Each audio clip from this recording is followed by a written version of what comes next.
ओम अज्ञानतिमिरान्धस्य ज्ञानाञ्जनशलाकया सत्सुरोन्मिलितं येन तस्मै श्रीगुरुवे नमः। नमो ओं विष्णुपादाय कृष्णप्रेष्ठाय भूतले श्रीमते भक्तिवेदान्तस्वामीति नामिने नमस्ते सारस्वती देवे गौरवाणि प्रचारिणे निर्विशेषशून्यवादी भाषातदेशतारिणे। जय श्री कृष्ण चैतन्य प्रभु नित्यानंद श्री अद्वैत गदाधर श्रीवासदि गौर भक्त वृंद। हरे कृष्णा कृष्णा कृष्णा हरे हरे, हरे राम राम राम हरे हरे। हरे कृष्णा பக்தர் எல்லாருக்கும் இனிமையான காலை வணக்கம். இன்றைய பாகவத சத்சங்க வகுப்புல கலந்துட்டு இருக்கிற எல்லா பக்தர்களுக்கும் என்னுடைய பணிவான நமஸ்காரம். ஸ்ரீமத் பாகவதம் 3ஆம் ஸ்கந்தம் 14வது அத்தியாயம், திதி என்னும் நங்கை மாலை பொழுதில் கருவுறுதல். இந்த அத்தியாயத்துல இன்னைக்கு படிக்கிற ஸ்லோகம் 41 மற்றும் 42. ததா விஸ்வேஸ்வர க்ரோதோ பகவான் லோகபாவனः हनिष्यति यावतीर्यासु यदाग्रिन् सतपर्वदृक्. At the time, the Lord of the universe, the Supreme Lord Godhead, who is the well-wisher of all living entities, will descend and kill them, just as Indra smashed the mountain with his thunderbolt. Tidiruvacha vadam bhagavada sakshat sunabodhara bahuna asase putrayor mayyam Makrudat Brahmanat Prabhu. Didi said, "It is very good that my sons will be magnanimously killed by the arms of the President of Godhead with his Sudarshana weapon. O my husband, may they never be killed by the wrath of the Brahmana devotees." ரொம்ப அழகான பாடம் இந்த 2 ஸ்லோகத்துல. திதி என்னும் மங்கை மாலை பொழுதில் கருவுறுதல். இந்த அத்தியாயம் இது நமக்கு கற்றுக் கொடுக்கிற அழகான பாடம் என்ன? இந்த 2 ஸ்லோகம். அதாவது ஒரு தவறான நேரத்துல திதி தன் கணவனோடு இணைந்ததுனால 2 அசுர குழந்தைகள் அவர் கருவுல தோன்றியது. அப்ப தன்னுடைய தவறை உணர்ந்து திதியானவள் தன் கணவர்கிட்ட பிரார்த்தனை செய்யறா. சிவபெருமான் என் மேல கோபம் கொண்டக்கூடாது அப்படின்னு சொல்லி திதி தன் கணவனிடத்திலையும் தன் சகோதரியான சதி இடத்திலையும் அதுக்கப்புறம் சிவபெருமான் கிட்ட பிரார்த்தனை செய்யறா. இப்ப கஷ்யபர் சொன்னாரு, காலம் கடந்து விட்டது, நான் முன்னாடியே இதை தடுத்திருக்கணும், நான் எவ்வளவு சொல்லி நீ கேட்கல, திதி இந்த நேரம் வேண்டாம், இது சரியான நேரம் இல்ல, இது வேண்டாம் அப்படின்னு நான் சொல்லி கூட நீ கேட்கல. அதனால இந்த கருவுல இருக்கிற 2 குழந்தைகளும் அசுர குழந்தைகளா பிறப்பாங்க, ராட்சச குழந்தைகள் கருவுல தோன்றி இருக்காங்க. அப்ப பகவானே இந்த பூமியில இந்த குழந்தைகளை வதம் செய்வார். இந்த 2 குழந்தைகளும் வைணவர்கள் பிராமணர்கள்லாம் துன்புறுத்தப்படும் பொழுது அப்ப பகவான் இந்த பூமியில தோன்றி இந்த 2 குழந்தைகளையும் மோட்சம் கொடுப்பார், அவர் வதம் செய்வார், முக்தி கொடுப்பார். அப்போ பிரபுபாதர் பொருளுரையில ரொம்ப அழகா சொல்லியிருக்கார். என்ன சொல்றாருன்னா, இங்க என்ன உதாரணம் கொடுத்திருந்ததுன்னா, திதியோட 2 குழந்தைங்க, இந்த திதியோட 2 குழந்தைங்க ராட்சச குழந்தைங்க, இந்த 2 பேரை ராட்சசர்கள் இந்த அசுரங்களை பகவான் வதம் செய்வாரு. பகவான் எல்லாருடைய நலன் விரும்பி, எல்லா உயிர்வாளியோட நலன் விரும்பியான கஷ்யபர் என்ன சொல்றாரு திதி கிட்ட, எல்லா உயிர்வாளியும் நலன் விரும்பியான அந்த முழுமுதற் கடவுள், இந்த பிரபஞ்சத்துக்கே எல்லாத்துக்குமே காரணமான இந்த முழுமுதற் கடவுள் இந்த பூமியில தோன்றுவார். அவர் தோன்றி இந்த 2 பேரை வதம் செய்வார். எப்படி இந்திரா பெரும் மலைகளை சுக்குநூறு ஆக்குனாரோ, தன்னுடைய வஜ்ராயுதம் கொண்டு, இந்திரன் வஜ்ராயுதம் கொண்டு பெரும் மலைகளை சுக்குநூறு ஆக்குன மாதிரி இந்த மலை போலுள்ள அரக்கர்களை பகவான் வதம் செய்வார். அப்ப பொருளூரில பிரபா என்ன சொல்றாரு, பொதுவா அசுரர்களை கொல்றதுக்காக பகவான் இந்த பூமிக்கு வர வேண்டியதில்லை, அதை வந்து பகவான் தன்னுடைய சேவர்களாலே செய்து விட முடியும். இப்போ ஒரு அசுரனை கொல்றதுக்காக பகவான் இந்த பூமிக்கு வர வேண்டியதில்லை. அதுக்கு நிறைய பேர் இருக்காங்க. இந்திரா, சந்திரா, வருணா, அக்னி, வாயு, பிரம்மதேவ், மகாதேவ், கார்த்திகேயன், கணபதி, பார்வதி, காளி தேவி, எவ்வளவு பேர் இருக்காங்க. அப்ப அசுரங்களை கொல்றது மட்டும் பகவானுடைய நோக்கம் கிடையாது. அசுரங்களை கொல்லணும்னு சொன்னா அதை வந்து தேவர்கள் மூலமாக செய்திடலாம். இப்ப மகிஷாசுரன் அப்படிங்கிற அசுரனை பார்வதி வதம் செய்தார். அதனாலதான் மகிஷாசுர மர்தினி. மகிஷாசுரன் என்ற அசுரனை பார்வதி வதம் செய்ததுனால அவங்களுக்கு மகிஷாசுர மர்தினி. சூரபத்மனை முருகபெருமான் வதம் செய்தார். சூரபத்மனை முருகன் வதம் செய்திருக்கார். அதுக்கப்புறம் எண்ணற்ற தேவர்கள் அசுரர்களுடைய சண்டை போட்டு அந்த அசுரங்களை கொண்டு இருக்காங்க. அப்ப அசுரர்களை கொல்றதுக்காக பகவான் நேரம் வர வேண்டிய அவசியம் இல்லை. அசுரர்களை கொல்றது பகவானுடைய நோக்கம் இல்லை, அதோடைய ஃபர்ஸ்ட் பிசினஸ் இல்லை. அசுரர்களை மட்டும் கொல்றது பகவானுடைய முதல் வேலை இல்லை. அதை வந்து பகவத்கீதையில 2 ஸ்லோகத்துல பகவான் சொல்றார். யதா யதாகி தர்மஸ்ய கிளானிர் பவதி பாரத அப்யுத்தானம் அதர்மஸ்ய ததாத்மானம் சுஜாம்யகம். பகவான் ஏன் இந்த பூமியில தோன்றார்? அவர் எப்பெல்லாம் மக்கள் தர்மத்திலிருந்து விலகி போறாங்களோ, தர்மஸ்ய கிளானி, மக்கள் வந்து தர்மத்திலிருந்து விலகி போகும்போது அந்த தர்மத்தை ஸ்தாபனம் செய்யறதுக்காக பகவான் இந்த பூமியில வர்றார். சுஜாமியகம், அவர் உள்ளவாறே தோன்றுகிறார். பகவான் வந்து சுஜாமியகம், நான் உள்ளவாறே இந்த பூமியில் தோன்றுகிறேன்னு சொல்றார். அதனால பகவான் வந்து நம்மள மாதிரி வாடகை சரீரம் எல்லாம் வாங்கிட்டு வரல. அவர் தன் சொந்த சரீரத்தோட வந்திருக்காரு. நம்ம எல்லாம் ஒரு வாடகை சரீரம் வாங்கிட்டு வந்திருக்கோம். இது நிரந்தரம் கிடையாது. பகவான் வந்து தன் சொந்த சரீரத்தோட இந்த பூமிக்கு வரார். அதனால பகவான் இந்த பூமியில சொந்த சரீரத்தோட வரார். அவர் தர்மத்தை ஸ்தாபனம் பண்றதுக்காக வர்றார். தர்மம் தர்மம்னு சொன்னா உயர்ந்த தர்மம் எது? பக்தி தொண்டுதான்.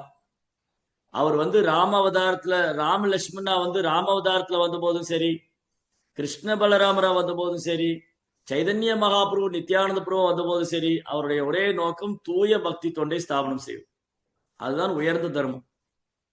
அதுக்கப்புறம் அவர் சொல்றாரு, பரித்ராணாய சாதுனா வினாச்சாய சதுஷ்கிருதா தர்ம சம்ஸ்தாபனார்த்தாய சம்பவாமி யுகே யுகே. நான் யுகந்தோறும் அவதரிக்கிறேன் அர்ஜுனா, நான் யுகந்தோறும் அவதரிக்கிறேன். அப்ப ஃபர்ஸ்ட் பிசினஸ் என்னது? ஃபர்ஸ்ட் பிசினஸ் வந்து பரித்ராணாய சாதுனா, பக்தர்களை காப்பதற்காக. அதுதான் அவருடைய முதல் வேலை. பகவானுடைய முதல் வேலையே பக்தர்களை காப்பதற்காக, பக்தர்களை திருப்திப்படுத்துவதற்காக, பக்தர்களோடு அன்பு பரிமாற்றம் செய்வதற்காக. பகவானுடைய முதல் வேலையே இந்த பூமியில பகவான் தோன்றும் போது அவருடைய முதல் வேலையே பக்தர்களை காப்பது, பக்தர்களை திருப்தி செய்வது, பக்தர்களோடு அன்பு பரிமாற்றம் செய்வது. அதுக்காக தான், பக்தனுக்காக வேண்டிதான் பகவான் அவதரிக்கிறதே, பக்தனுக்காக தான். இன்னும் அசுரனை கொள்றதுல அவருக்கு ஒரு பெரிய வேலையே கிடையாது. பெரிய மலைகளை வந்து இந்திரன் வஜ்ராயத்தினால துண்டு துண்டாக்கும் போது அந்த மாதிரி ஹெவியான கடினமான, இங்க ப்ரோப்பா என்ன சொன்னாரு, the mountain is considered the most strongly built body within the universe, yet it can be easily smashed by the arrangement of the Supreme Lord. மலைகள்லாம் வந்து ரொம்ப வலுவான உடல். மலைகள் இருக்கு இல்லையா, அதெல்லாம் ரொம்ப வலுவான உடல். அதை கூட பொடி பொடி ஆக்கிடுறார் பகவான். அவர் நேரடியா வரணும்னே இல்லை. இன்னைக்கு பாருங்க, 2-3 இடத்துல நிலநடுக்கம் நடக்கும். வெனிசுலா, ஜப்பான், இன்னொரு இடத்துல கூட நடந்தது. 2-3 இடத்துல பெரிய பெரிய பிரம்மாண்டமான வானுயர்ந்த கட்டடங்கள், ஸ்கை ஸ்கிராப்பர் பில்டிங், 30 அடுக்கு 40 அடுக்கு பில்டிங். ஒரு செகண்ட் தான், சின்னதா ஒரு நிலநடுக்கம், அவ்வளவுதான் அந்த பிரம்மாண்டமான கட்டடம் தரை மட்டமாயிடும். பகவான் நேரடியா வரணும்னு இல்லை. இந்த பிரபஞ்சத்துல அழிவை ஏற்படுத்துறதுக்கு பகவான் நேரடியா வர வேண்டியதில்லை. ஒரு சின்னதா ஒரு ஷேக் பண்ணாருன்னா போதும், இந்த பூமி வந்து கொஞ்சமா ஆட்டம் கட்டுச்சு. பூமி வந்து கொஞ்சமா ஆட்டம் கட்டுச்சு, மனிதன் ஆட்டம் கட்டு போயிடுவான். பூமி வந்து கொஞ்சமா ஆட்டம் கட்டுச்சுன்னா மனிதன் ஆட்டம் கட்டு போயிடும். அவ்வளவுதான் லைஃப். பிரம்மாண்டமான வானுயர்ந்த கட்டடங்கள், விஞ்ஞான முன்னேற்றத்தை கொண்டு பயங்கரமான வானுயர்ந்த கட்டடங்களை கட்டலாம். 3 ஸ்டார் ஹோட்டல், 5 ஸ்டார் ஹோட்டல் கட்டி அங்க புலன்பு அனுபவிக்கலாம். ஆடு மாடு கோழி எல்லாம் வெட்டி அதை சாப்பிட்டு போதை வஸ்துக்கு அடிமையாகி மதுபானங்களை பருகி, இது மாதிரி மக்கள் வந்து பாவத்தின் மேல பாவம் செய்யும் போது அப்போ ஒரு சின்னதா ஒரு ஷேக் பண்ணுவார் பகவான்.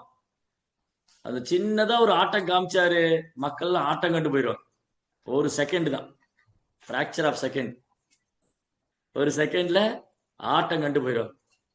அதனால இந்த இப்ப இருக்கிற அசுரங்களை எல்லாம் கொள்றதுக்கு பகவான் நேரடியா வரணும்னே இல்லை.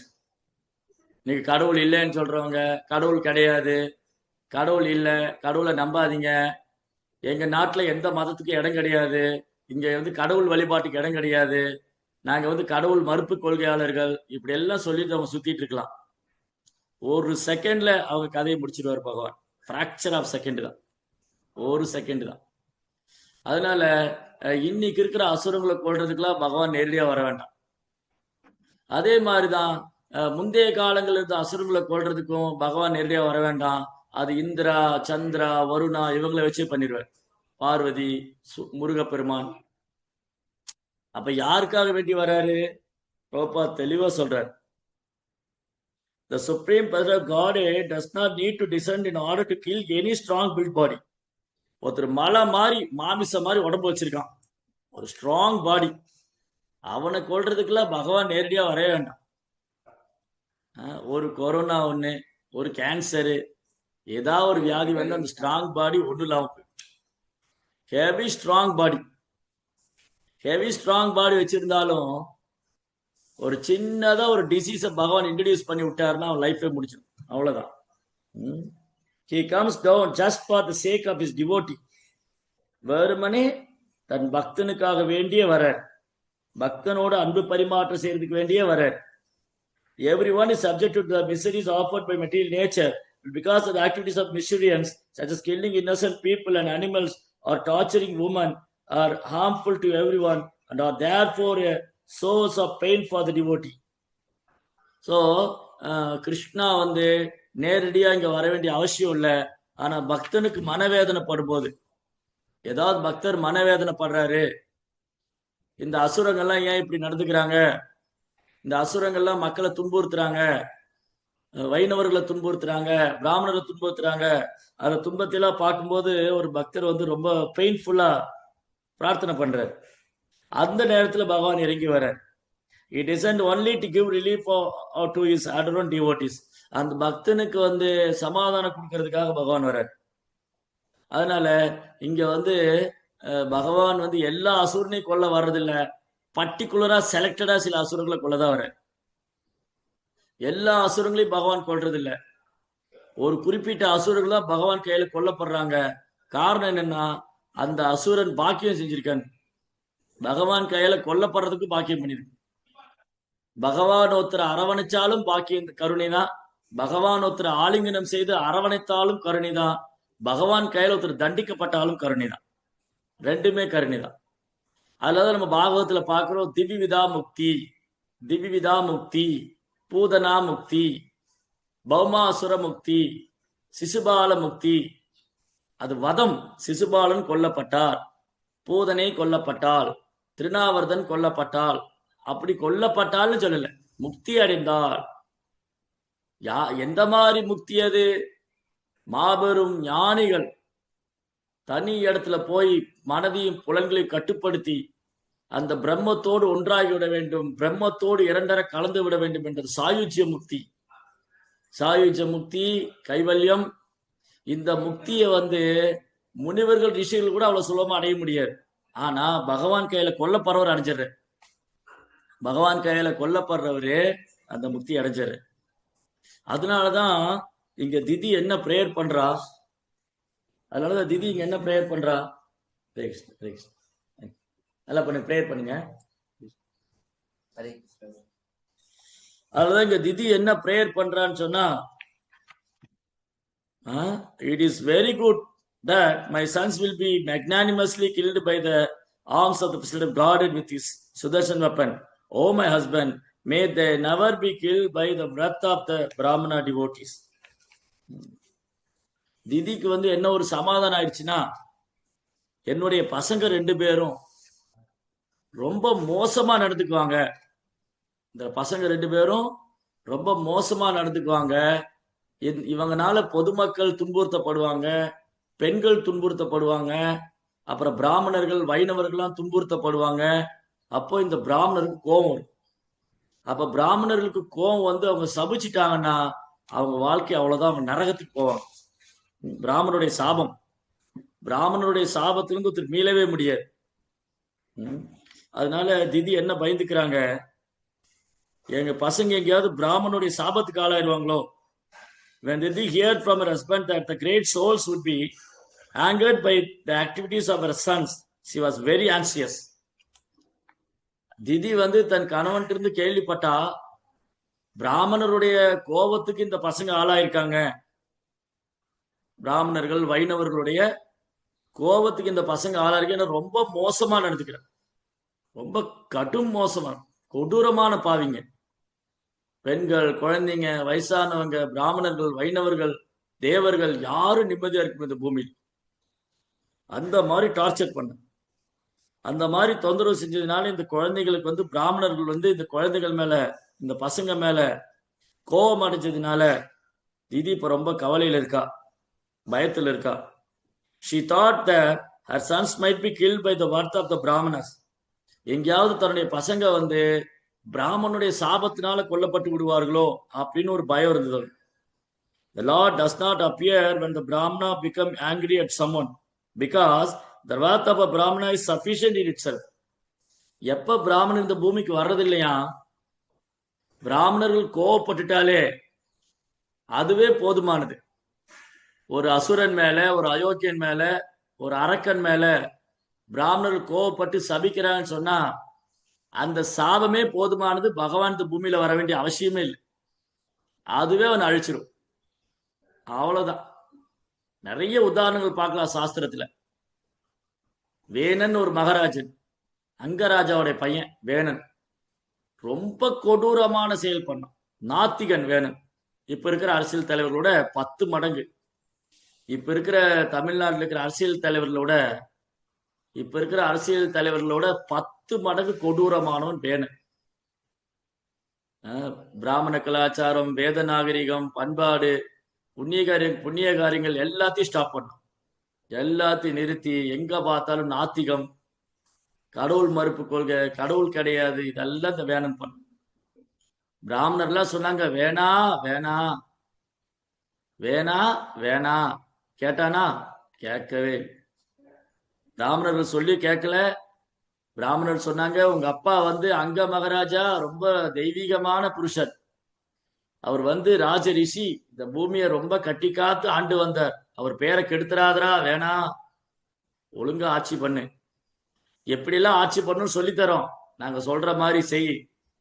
ஆனா பிராமணர் வார்த்தையை கேட்கவே இல்லை இந்த வேணன். சோ மன்னன் வந்து ஒரு திருடனும் கொலைகாரனும் கொள்ளைக்காரனுமா இருந்ததுனால பொதுமக்களுக்கு வந்து பாதுகாப்பு கிடையாது. மன்னனே ஒரு திருடனும் அயோக்கியனும் கொலைகாரனும் கொள்ளைக்காரனும் ஒரு நாத்திகனுமா இருக்கான். திருடன் கையிலேயே சாவி போன கதை தான், பூட்டோட சாவி திருடன் கையிலேயே போன மாதிரி ஆயிடுச்சு. அதனால மக்களுக்கு நிம்மதி இல்லை, மக்கள் அலறாங்க, கதறாங்க, ராஜ்யமே கதறு. அப்ப இந்த பிராமணர் பொறுமையா பொறுமையா சொல்லி பார்த்தாங்க. கடைசியில ஒரு குசா புல் எடுத்து, ஒரு தர்பை புல் எடுத்து வேத மந்திர பாராயணம் செய்து வேணன் மேல போட்டாங்க, அவ்வளவுதான். இதுதான் சொல்றது வல்லவனுக்கும் புல்லும் ஆயுதம். ஒரு குசா புல்லே போதுமானதா இருந்தது வேணனை கொல்றது. தர்ப புல்லு, தர்ப புல்ல வந்து மந்திரம் ஜபிச்சு அந்த வேணன் மேல போட்டாங்க, வேணனுடைய கதை முடிச்சுது, அவ்வளவுதான். இப்ப என்ன ஆச்சு, ராஜா இறந்து போயிட்டாரு, ராஜ்யத்துல வந்து யாரும் கிடையாது. இப்ப திருடர்களுக்கு எல்லாம் ரொம்ப சௌரியமாயிடுச்சு, திருடர்கள் கொள்ளைக்காரர்கள்லாம் நாட்டை சூறையாட ஆரம்பிச்சார்.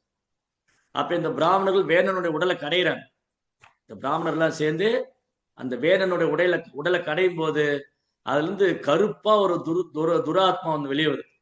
அந்த வேணனுடைய உடல்ல இருந்து கருன்னு ஒரு துராத்மா. அப்ப என்ன பண்ணாங்க, அதை வந்து விரட்டி விட்டாங்க. மேற்கு திசையை நோக்கி விரட்டி விட்டாங்க. அதனாலதான் பாருங்க, மேற்கு திசையில அந்த பக்கம் போன இந்த மங்கோலியா இந்த மாதிரி நாட்டுல எல்லாம் வந்து கலாச்சாரமே கிடையாது. அதெல்லாம் வேணனுடைய டிசெண்டன்ஸ். அதுக்கப்புறம் திரும்பி வேணனுடைய உடல்ல கடையும் போது அதுல இருந்து ஒரு அழகான புருஷன், தாமரை இதழ் போல கண்கள், பொன்னிறமான தேகம், பறந்து விரிந்த தோள்கள், முழங்கால் வரை நீண்ட கரங்கள், பிருத்து மகாராஜ், லக்ஷ்மி தேவி, தங்க பதுமையாக லக்ஷ்மி தேவி, அர்ஷி, பிருத்துவோடைய மனைவி அர்ஷி, அதுக்கப்புறம் பிருத்து மகாராஜ், 2 பேரும் வேணனுடைய உடல்ல இருந்து தோன்றினாங்க. அப்ப பிராமணர்கள்லாம் பிருத்து மகாராஜை புகழ்ந்து பாடினாங்க, பிரார்த்தனை செஞ்சாங்க. அதனால பிராமணனுடைய சாபத்துக்கு கோபத்துக்கு ஆளாயிட்டா அதுவே போதுமானது. பகவான் அவனை தண்டிக்க வேண்டியதே இல்லை. ஒருத்தருக்கு தண்டனை ஒரு பிராமணன்னா சும்மா பேரளவான பிராமணன் இல்ல, சும்மா பூணூல் போட்ட 2 பைசா பூணூல் போட்ட பிராமணர் இல்ல. பிராமணன்னு சொன்னா சாஸ்திர விதிகளை பின்பற்றக்கூடியவர், பகவானுடைய பக்தர், அதுக்குண்டான தகுதி இருக்கிறவர். சத்திய சமோதவ சௌச்சம் சாந்திரார்ஜவமே வச்ச ஞான விஜயான ஆஸ்திக்கும் பிரம்ம கர்ம சுபாவச்சம் பதன் பாதன் யஜன்யாதன் தான பதிக்கிரகா. இந்த தொழிலும் இந்த குணங்களும் இருக்கிறதா பிராமணன். வாய்மை, தூய்மை, தவம், கருணை, எளிமை, பொறுமை, பணிவு, சகிப்புத்தன்மை, இதெல்லாம் உள்ளவர் தான் பிராமணன். அது இல்லைன்னா ஒரு பிராமண குலத்துல பிறந்தாலும் பிராமணர் கிடையாது, பிரம்ம பந்து அல்ல துஜ பந்து. சரி, அடுத்தது பதன் பாதன். சாஸ்திரம் படிக்கணும், மற்றவங்க சொல்லி தரணும். பகவானை வழிபடணும், மற்றவங்க சொல்லி தரணும். தன்னிட்டு உள்ள பொருளை தானம் கொடுக்கலாம், பிறர் கொடுக்கக்கூடிய தானங்களை ஏற்றுக்கொள்ளலாம். இந்த தொழிலால ஒருத்தர் பிராமணர் அறியப்படுறார். அப்ப அப்படி ஒருத்தர் பிராமண வைஷ்ணவர், அந்த பிராமணர் வந்து பிராமண விரதத்தை கடைபிடிச்சு பிராமண தர்மத்தை கடைபிடிச்சு பகவானுடைய பக்தரா இருந்தாருன்னா, அவர் வாயிலிருந்து ஒரு சாபம் வந்ததுன்னா அதுவே போதுமானது, அந்த வம்சம் அழிந்து போகுது. பாருங்க, துவாரகையில கிருஷ்ணருடைய குழந்தைகள்லாம் விளையாடிட்டு இருந்தாங்க. அப்ப அங்க பிராமணர்கள்லாம் யாகம் செய்யறாங்க. இந்த விளையாட்டு பசங்க என்ன பண்ணாங்க, சாம்பன் ஒரு குறும்புக்கார பையன். இந்த சாம்பன் இருக்கானே சாம்பன், அவன் ஒரு குறும்புக்கார பையன். அவனுக்கு பொம்பளை வேஷம் போட்டு வச்சு அவன் வயிற்றுல துணியெல்லாம் சுத்தி விட்டு இந்த பிராமணர்கிட்ட கூட்டிட்டு வந்து இந்த பொண்ணுக்கு என்ன குழந்தை பிறக்குன்னு சொல்லுங்க. இந்த பிராமணர்லாம் கேலி பண்ணாங்க.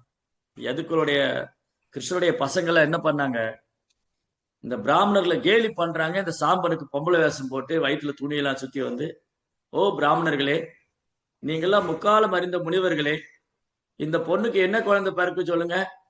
ஓ, எங்களையா கேலி பண்றீங்க, எங்களை அவமானப்படுத்தணும்னு நினைக்கிறீங்களா, எங்களை இன்சல்ட் பண்றீங்களா? நீங்க எல்லாம் கிருஷ்ணருடைய நண்பர்கள், உறவினர்கள், குழந்தைங்கிற கர்வம் உங்களுக்கு.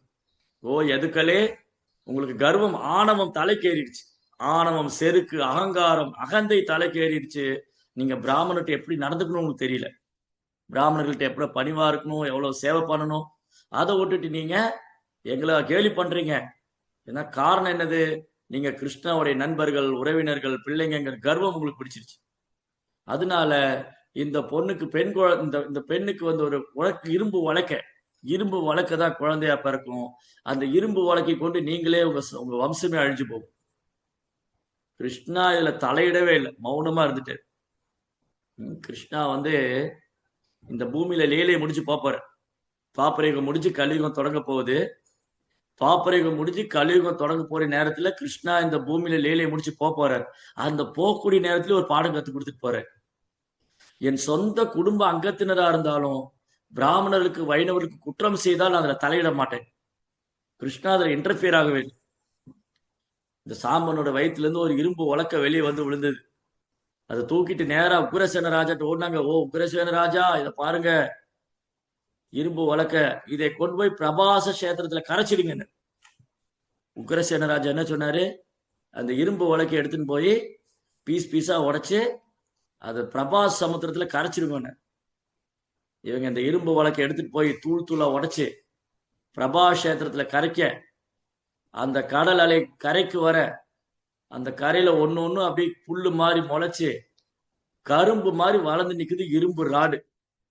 எப்படி வந்து கரும்பு வளர்ந்து நிக்குமோ அந்த மாதிரி இந்த பிரபாச சமுத்திர கரை முழுவதும் இரும்பு ராடர், இரும்பு கம்பிகள். இவங்க நல்ல பழைய சாதத்துடைய கஞ்சி எல்லாம் குடிச்சு பழைய சாதத்துல ஊசி போனதெல்லாம் சாப்பிட்டு போதையில ஒருத்தர் கம்பு எடுத்துக்கிட்டு நீதாண்டான்னு சண்டை போட்டு அடிச்சு மண்டையை உடைச்சு அங்க கிருஷ்ணர் பலராமர் உட்கார்ந்துருக்கு. அவங்க கிட்ட போய் இவங்க தான் எல்லாத்துக்கான அவங்கள அடிக்க போங்க. கிருஷ்ணரும் பலராமரும் சேர்ந்து இந்த ஒட்டுமொத்த யது வம்சத்தையும் துவம்சம் பண்ண. அதனால பிராமணருக்கு வைணவர்களுக்கு நாம் குற்றம் செய்து விட்டால் அவங்க மன வேதனை அடைந்து விட்டாலே போதும். ஒரு பிராமணர் வைஷ்ணவர் மன வேதனை அடைந்து விட்டாலே போதும், அவங்க நிம்மதியா வாழ முடியாது. அப்படி இருக்கும்போது பகவான் ஒன்றும் செய்யாண்டான். ஒரு பிராமணர் மனசு நோகடிச்சுட்டா, ஒரு வைஷ்ணவர் மனசு நோகடிச்சுட்டா, அவர்கிட்ட இருந்து சாபம் வந்துருச்சுன்னு சொன்னா பகவான் ஒன்னும் செய்ய வேண்டாம் அவனை தண்டிக்கிறதுக்கு, அதுவே போதுமானது. அதனால திதி பயந்துட்டா எங்கேயாவது இந்த பிராமணர்கள் இருந்து என்னுடைய பிள்ளைங்களை சபிச்சிருவாங்களோ அப்படின்னு. அப்பதான் அவளுக்கு பயம் வந்தது. இப்போ பகவான் என்ன பண்றாரு, ஒரு பிராமணர் வைஷ்ணவருக்கு குற்றம் செஞ்சுட்டா பகவான் இந்த பூமிக்கு வர வேண்டாம், அதுவே போதுமானது அவங்க அழிவுக்கு காரணம். அபராதம், பிராமண அபராதம், வைஷ்ணவ அபராதம். சரி, அப்போ பகவான் வர வேண்டிய அவசியமே இல்லை, ஒரு பிராமணர் சபிச்சுட்டா. ஆனா இங்க இந்த கேஸ்ல என்ன ஆச்சு, பிராமணருக்கு கோவம் வந்தது, ஆனா அவங்க சபிக்கல அவங்கள. யார, இந்த இரண்யாக்ஷன் எண்ணெய் பிராமணர் கோவம் தாங்கி பொறுத்துக்கிட்டு இருக்காங்க. பிராமணா மீன்ஸ் டாலரன்ஸ், சகிப்புத்தன்மை. கோபம் இருக்கு, சகிச்சுட்டு இருக்காங்க. A devotee of the Lord, however, when his a devotee of the Lord never prays to the Lord to appear for the sake of the troubles the missourians cause for him, and he never bother him by asking for protection. So இங்க என்ன சொல்றாரு பிரபுபாதா, பகவானுடைய பக்தர் ஒருவர் எல்லா விதமான கஷ்டங்களையும் பொறுத்துக்கிறார். எல்லா விதமான கஷ்டங்கள், இந்த அயோக்கியர்கள், அசுரர்கள், நாத்திகர்கள் கொடுக்கக்கூடிய கஷ்டங்கள் எல்லாம் ஒரு பக்தர் பொறுத்துன்றார். அவர் பொறுத்துக்கிறாரு. பகவானை கூட உதவிக்கு அழைக்கிறது இல்லை. ஓ பகவானே என்னை காப்பாத்துங்க, இந்த அயோக்கியர்கள்ட்ட இருந்து என்னை காப்பாத்துங்க, இந்த அசுரங்கள்ட்ட இருந்து என்னை காப்பாத்துங்கன்னு என்ன பண்றாங்க, அவங்க வேண்டிக்கல. அவங்க வேண்டிக்கல. Rather, the Lord is anxious to give protection to the devotees. Didi know well that the killing of her sons by the Lord would also be his mercy, and therefore she said that the wheel and arm of the Lord are magnanimous. இப்போ இந்த பிராமணருக்கெல்லாம் கோபம் வந்தது, ஆனா அவங்க பொறுத்துக்கிட்டாங்க. திதிக்கு நல்லா புரிஞ்சுது, இந்த பிராமணர்கள் என் குழந்தையை சபிக்கல, இந்த பிராமணர்கள் என் குழந்தையை சபிக்கல, அப்ப பகவான் தான் கொல்ல போறேன், இந்த என் பசங்களை பகவான் தான் கொல்ல போறாரு அப்படி கேள்விப்பட்டோடனே திதிக்கு ரொம்ப சந்தோஷம். ஏன் திதிக்கு ரொம்ப சந்தோஷம்னா, பகவானுடைய அஸ்திரத்தினால, சுதர்சத்தினால கொல்லப்படுறவங்க, பகவானுடைய கரங்களால கொல்லப்படுறவங்களுக்கு மறுபிறவி கிடையாது, ஒரு மோட்சம் அடைவாங்க. அதனால என் குழந்தைகள் கொல்லப்பட்டாலும் பகவான் கையில கொல்லப்படுறத அவங்க பெரிய பாக்கியமா நினைக்கிறாங்க. அதனால என் குழந்தைகள் பகவானை தரிசனம் பண்ணுவாங்க. பகவானுடைய சுதர்சன் சக்கரம், சுதர்சன ஆழ்வார் சுதர்சன் சக்கரத்தை தரிசனம் பண்ண போறாங்க. பகவானுடைய தாமரை கரங்களை தரிசனம் பண்ண போறாங்க. பகவானுடைய தாமரை கரங்களால கொல்லப்பட போறாங்க. அதனால அவங்க முக்தி தான் அடைய போறாங்க. அவங்க முக்தி தான் அடைய போறாங்க. அந்த மாதிரி ஒரு பாக்கியம் பெரிய பெரிய பெரிய பெரிய யோகிகள், ஞானிகள், முனிவர்கள் கூட கிடைக்காது. ஆகச்சிறந்த முனிவர்கள் கூட அந்த மாதிரி பாக்கியம் கிடைக்காது, பகவான் கையில கொல்லப்படுறது. இந்த முனிவர்கள்லாம் போய் காட்டுல கடுமையா தபம் செய்யறாங்க, நான் பிரம்மத்தோட ஒன்னாயிரணும், பிறப்பிறப்பு விடுபடணும்னு. அது வெறுமனே பகவான் கையால கொல்லப்படுறவங்களுக்கே கிடைச்சிடும், பகவான் கையால கொல்லப்படுறவங்களுக்கு.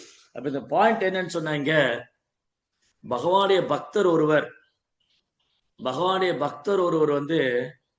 எந்த சூழ்நிலையிலும் கிளர்ச்சி அடைகிறதே இல்லை, ஒரு தூய பக்தர். இதை நம்ம கத்துக்க வேண்டிய மிக முக்கியமான பாடம். இன்னைக்கு நம்ம கத்துக்க வேண்டிய மிக முக்கியமான பாடம் என்னன்னு சொன்னா, பகவானுடைய பக்தர்களுக்கு ஒருபோதும் நாம் குற்றம் செய்யக்கூடாது. பிராமணருக்கு, வைணவர்களுக்கு நாம் அபராதம் செய்யக்கூடாது, அவங்க மனதை புண்படுத்தி விடக்கூடாது, அவங்கள கோவப்படுத்தி விடக்கூடாது. பகவானுடைய பக்தர்களும் பிராமணர்களும், பிராமண வைஷ்ணவர்கள் அவங்க மனம் நொந்து போனாங்க, அவங்க கோவப்பட்டாங்க, அவங்க வேதனைப்பட்டாங்கன்னு சொன்னா, அந்த கோபத்தையும் வேதனையும் கொடுத்தவங்க லைஃப் வீணா போய், அவங்க வாழ்க்கையே வீணா போய், அவங்க வம்சமே வீணா போய். அந்த வம்சமே வீணா போயிடும். அதனாலதான் இங்க வந்து பிரபுபாத் சொல்றாரு, திதி ஏன் பயந்துக்கிறான்னு சொன்னா, என்னுடைய பசங்க பிராமணர்கள் வைணவர்களை துன்புறுத்துவாங்க, அப்ப அவங்க கோபத்துக்கு ஆளாவாங்க.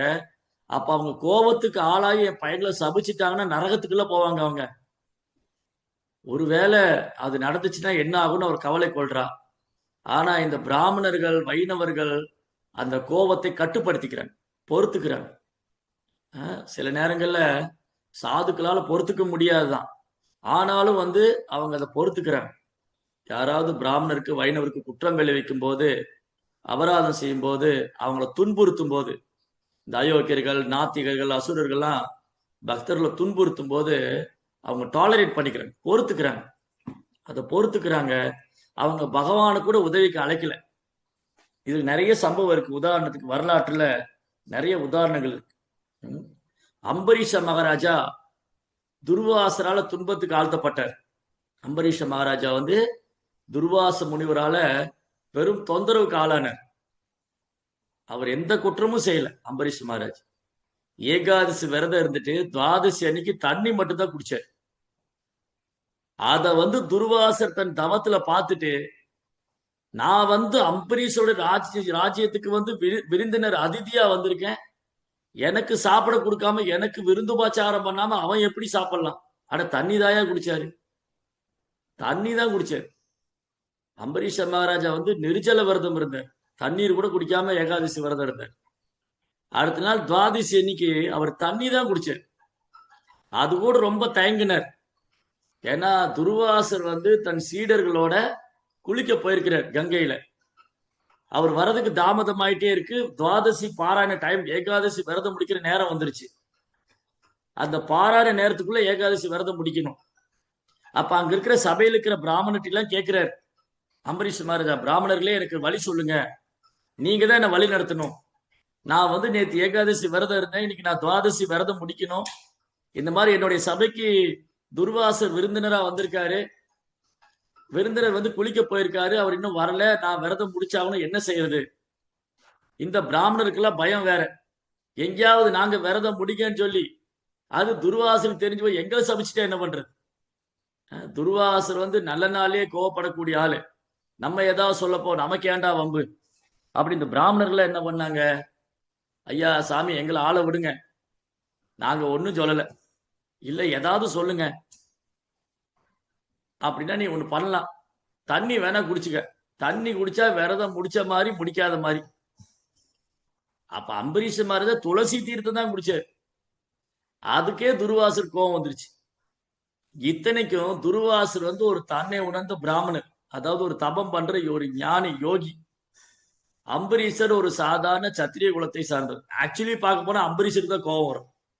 சத்திரியன் தான் ரஜோகுணத்துல இருக்கு, சத்திரியன் தான் ரஜோகுணத்துல இருப்பாரு, சத்திரியனுக்கு தான் கோபம் வரணும். ஆனா அம்பரீஷ மகாராஜா சுத்த சாத்விகமான குணத்துல இருக்காரு, அவர் ராஜ ரிஷியா இருக்கு. அம்பரீஷ மகாராஜா பகவானுடைய தூய பக்தரா இருக்காரு. அவரு சாத்விக சுத்த சாத்விக நிலையில இருக்காரு, முக்குணத்துக்கு அப்பாற்பட்ட நிலையில இருக்காரு. ஆனா பாருங்க, அம்பரீஷ மகாராஜா இந்த ஜட உலகத்துல இருந்தாலும் அரசியல் விவகாரத்தில் ஈடுபட்டாலும், இந்த உலகத்தை ஆண்டு கொண்டு அரசியல் விவகாரத்தில் ஈடுபட்டாலும், குடும்பஸ்தனா இருந்தாலும், இந்த ஜட உலகத்துல இருந்தாலும், இவ்வளவு இருந்தும் அம்பரீஷர் ஒரு தூய பக்தரா இருக்கார். அவர் வந்து முக்குணத்துக்கு அப்பாற்பட்ட நிலையில இருக்கார். அவர் வந்து ரொம்ப தெய்வீகமான புருஷரா இருக்கார். இத்தனைக்கு அவர் சத்திரியன், குடும்ப வாழ்க்கையில் இருக்கார், அரசியல் விவகாரத்தில் ஈடுபடுறார், எல்லாமே இருக்கு. ஆனா இதனால அவர் பாதிப்படையவே இல்லை. துர்வாசரோ முற்றும் துறந்த முனிவர், அவருக்குன்னு எந்த குடும்பமும் கிடையாது, அரசியல் விவகாரம் கிடையாது, ஒரு பிரச்சனையும் கிடையாது. அவர் பிரம்மத்தை தியானம் பண்றாரு, அவ்வளவுதான். அப்ப பிரம்மத்தை தியானம் பண்ற துர்வாசர் ஒரு துறவி, முற்றும் துறந்தவர், அவரால் கோபத்தை கட்டுப்படுத்த முடியல. இதுதான் வந்து பக்தனுக்கும் பக்தன் அல்லாதவனுக்குள்ள வித்தியாசம். ஒரு சுத்த பக்தருக்கும் ஒரு ஒரு யோகிக்கும் ஞானிக்குள்ள வித்தியாசம் என்னன்னா, யோகிகளும் ஞானிகளும் செயற்கையான முறையில புலன்களையும் மனதையும் கட்டுப்படுத்த முயற்சி பண்ணி தோல்வி அடைகிறாங்க. பகவானது பக்தர்கள் தன்னுடைய மனதை பகவானுடைய தாமரை திருப்பாதத்தை நிறுத்தி வர்றதுனால அவங்களுக்கு பயம் கிடையாது, அவங்க எந்த விதமான தொந்தரவுக்கு ஆளாறு கிடையாது. துர்வாசர் கோவம் வந்து தன்னுடைய தலைமுடியை பிச்சு போடுறாரு, அதுல இருந்து ஒரு அசுரன், இந்த அசுரன் வந்து அம்பரீஷரை கொல்றதுக்காக போறான். அந்த நேரத்துல கூட அம்பரீஷர் அங்கிருந்து ஓடல. அந்த இடத்த விட்டு ஓடல, ஒளியல. ஏன் அவர் பகவானு கூட கூப்பிடல, கிருஷ்ணா என்னை காப்பாத்துங்க, இந்த அசுரன் இந்த ராட்சசன் என்னை கொல்ல வரான், ஏ கிருஷ்ணா கோவிந்தா என்னை காப்பாத்துங்கன்னு பகவான கூட உதவிக்கு கூப்பிடல அம்பரீஷர். அம்பரீஷரை நோக்கி மரணம், அந்த மரண ரூபத்துல அந்த அசுரன் வரான், அம்பரீஷரை கொல்றதுக்காக வரான். ஆனா அம்பரீஷர் என்ன நினைக்கிறாரு, நான் இந்த உடலை விடுறது கிருஷ்ணாவோட ஏற்பாடா இருந்தா நடக்கட்டும், அப்படியே நான் கிருஷ்ணாட்ட திரும்ப போறேன், அதனால எனக்கு ஒரு பிரச்சனையும் இல்லை. அதனால நான் ஏன் கிருஷ்ணாவை தொந்தரவு பண்ணணும், நான் ஏன் கிருஷ்ணாவை கூப்பிடணும், கிருஷ்ணா வந்து என்னை காப்பாத்தணும்னு நினைச்சா காப்பாத்தணும், கொல்லணும்னு நினைச்சா கொல்லட்டும். ராக்கே கோன் மாரே கோன் இச்சா துமாரா. பக்தி வினோத் தாக்கூரர் பாடுறாரு, கிருஷ்ணா நீங்க என்னை காப்பாத்தணும்னு நினைச்சா காப்பாத்துங்க, நீங்க என்ன கொல்லணும்னு நினைச்சா கொண்டுருங்க, ஏன்னா நான் உங்களை தாமரை பார்த்து சரணடைந்து விட்டேன். சோ அம்பரீஷ மகாராஜா அந்த இடத்த விட்டு ஓடி ஒளியில, அந்த இடத்த விட்டு ஓடல ஒளியில. ஏன் பகவானை கூட உதவிக்கு கூப்பிடல. நாமளா இருந்தோம் ஐயோ அம்மான்னு கதறி ஓடும். நம்மளை நோக்கி யாராவது கொல்ல வராங்க, குத்த வராங்க, அடிக்க வராங்கன்னா அந்த இடத்த விட்டு கதறி ஓடும். அதுக்கப்புறம் கிருஷ்ணா கோவிந்தா உனக்கு கருணை இல்லையா, நான் ஏகாதசி விரதம் இருந்தனே, நான் 16 மாலை ஜெபம் பண்ணேன், அதை பண்ணேன் இதை பண்ணேன், உனக்கு அந்த சேவை பண்ணேன் இந்த சேவை பண்ணேன், என்னை இப்படி கை விட்டுறாத எனக்கு அழுது புலம்பி. அம்பரீஷ் மகாராஜா வந்து அப்படியே தெளிந்த நீரோடை போல இருக்கு. கிருஷ்ணர் சொல்ற ஆப்பூரியமான மசல பிரதிஷ்டம். ஒரு கடல்ல வந்து எவ்வளவு நதிகள் வந்து கடல்ல கலந்தாலும் பலாயிரம் கன அடி நீர்கள் வந்து நதிகள் வந்து சமுத்திரத்துல கலந்தாலும் சமுத்திரம் தன் நிலை பெருளுவதில்லை.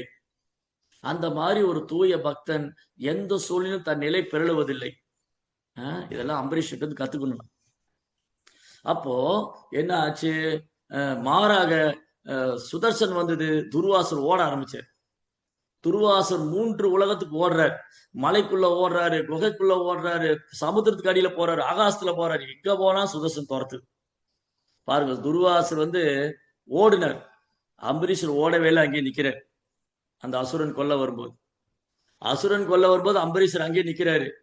இந்த சுதர்சனம் துரத்துது, துர்வாசர் ஓடுறார். 3 உலகத்துக்கு உதவி கேட்டு போறார், பிரம்மலோகம், கைலாசம், வைகுந்தம். பகவானுடைய தாமரை பாதத்தில் போய் விழுந்தார். பிரம்மதேவ இந்திரன் கை விரிச்சாரு, பிரம்மா கை விரிச்சாரு, யாரும் உங்களை காப்பாற்ற முடியாது. இந்திரன் சொன்னாரு என்னால உங்களை உதவி செய்ய முடியாது, வேணா பிரம்மதேவர்கிட்ட போங்க. பிரம்மா சொன்னாரு நானே சுதர்சன் பாதுகாப்புல இருக்கேன், என்னால முடியாது, நீங்க மகாதேவர்கிட்ட போங்க. மகாதேவர் போனா இந்த பிரபஞ்சமே சுதர்சன் பாதுகாப்புல தான் இருக்கு, என்னால ஒண்ணு முடியும், நீங்க பகவான்கிட்ட போங்க. பகவான் சொன்னாரு எனக்கு என்ன தெரியும், நீ அம்பரீஷ்கிட்ட போன. அதுதான். ஆனா அம்பரீஷ மகாராஜா வந்து எங்கேயுமே ஓடல ஒளியில, அங்கேதான் நின்று இருக்க. அதனால ஒரு பக்தனுக்கு தர்ம சங்கடமான சூழ்நிலை வரலாம், கஷ்டங்கள் வரலாம், துன்பங்கள் வரலாம், அவர் எப்படியா அதை வந்து பொறுத்துக்கிறார், சகிச்சுக்க. தாம் திதிக்ஷ பாரதா.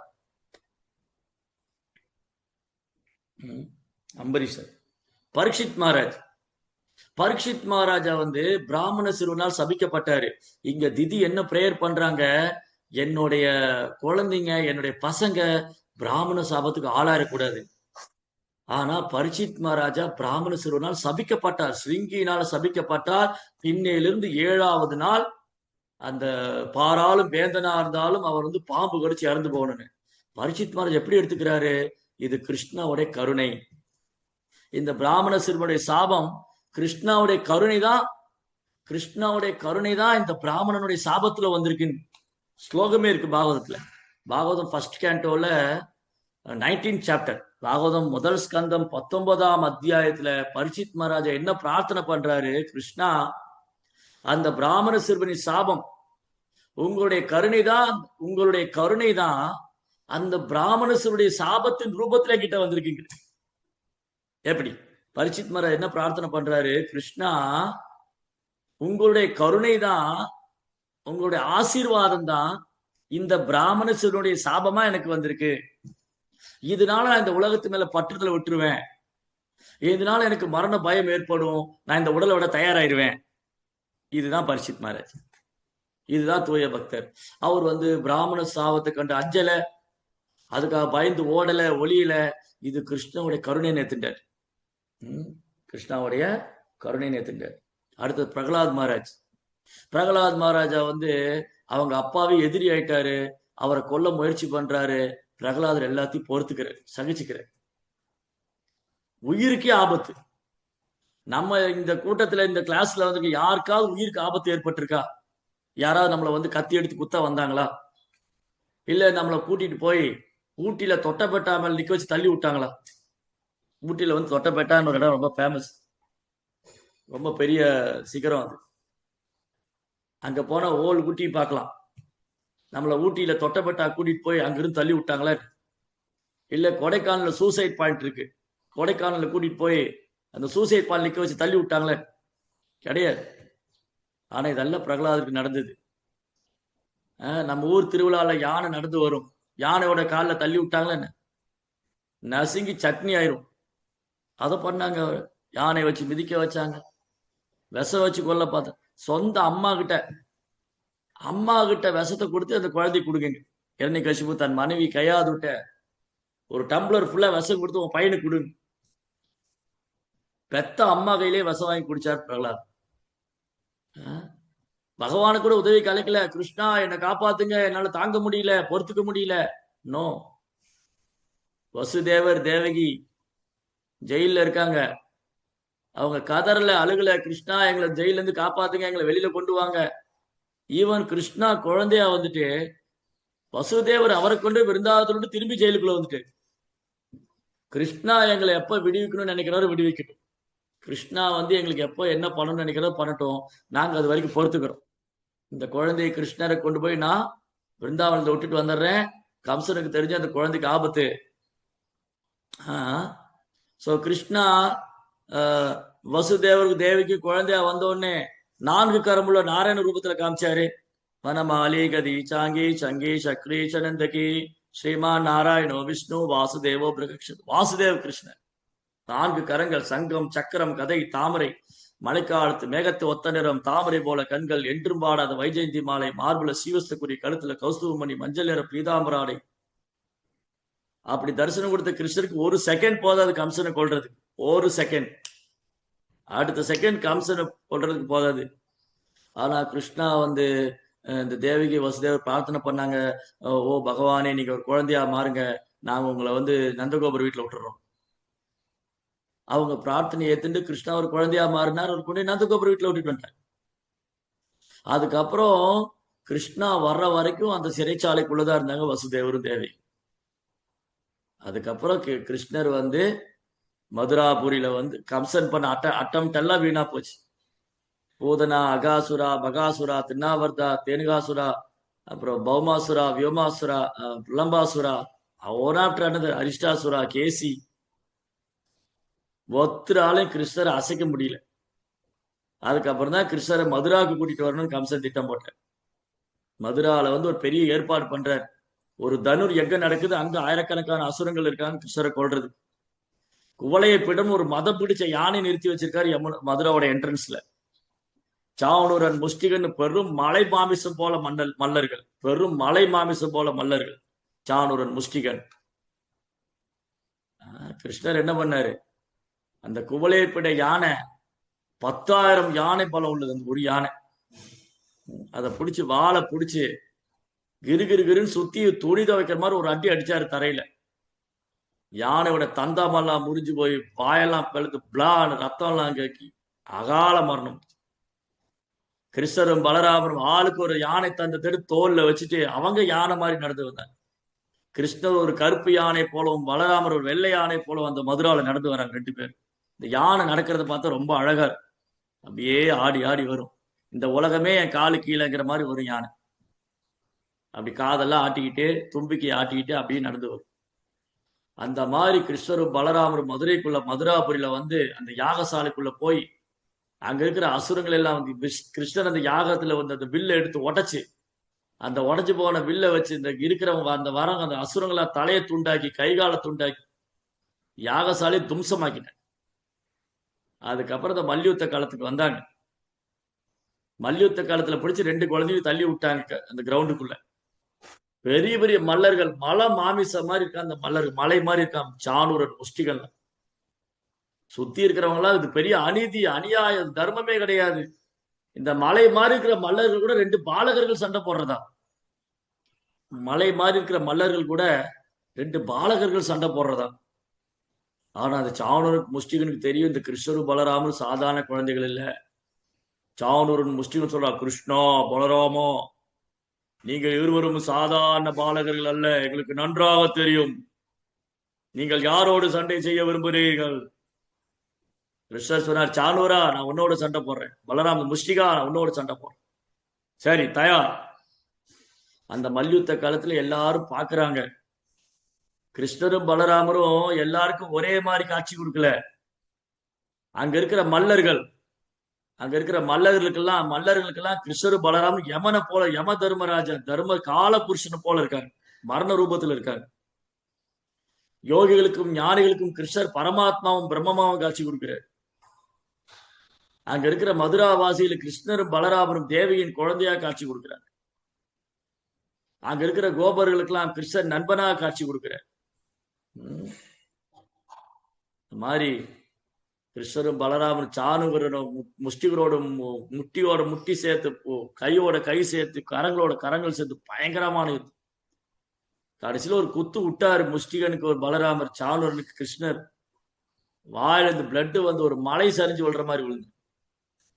இவனுடைய பசங்க மற்ற மல்லர்கள்லாம் வந்து சேர கிருஷ்ணரும் பலராமனுக்கு எல்லாத்தையும் துவச்சு எடுத்துட்டார்.